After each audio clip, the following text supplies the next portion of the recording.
দেখুন ফ্লেমটা আমি বন্ধ করে দিয়েছি। বন্ধ করে দিয়ে এবার আমি তিলটা মেশাবো। তিলটা মেশাতেই একটা চিটে ভাব এসে গেছে। দেখুন, এই দেখুন কি চিটচিট করছে, একদম একদম চিটচিট করছে। আমি কিন্তু পোড়াইনি চিনিটাকে এবং ফুটেও ওঠেনি, জাস্ট হালকা লালচে ভাব এসছে। সবে বাবলস বেরোতে শুরু করেছে, হালকা এসছে চিটে ভাব, সমস্যা বন্ধ করে দিয়েছি।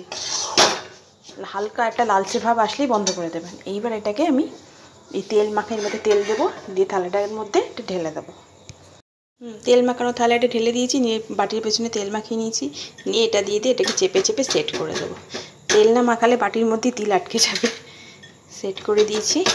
এইবার তেল মাখানো থালা কিন্তু এটা মনে রাখবেন, তেল না মাখালেও সেট হবে না।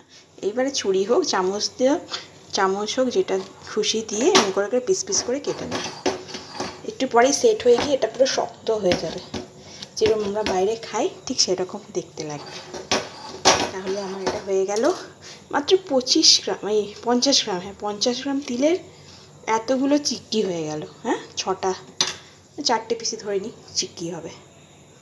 50 গ্রাম তিল, এখনও কিন্তু আমি পুরোটা ঢালিনি। 200 গ্রামের এখনও আমি পুরোটা ঢালিনি। 50 না হোক 100 গ্রাম তিলের এতগুলো চিক্কি। এবং আমি চিনি দিয়েছি মাত্র হাফ কাপ।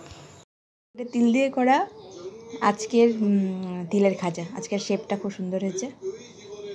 গরম গরম, একটু পরে ঠান্ডা হলে এগুলো তুলব।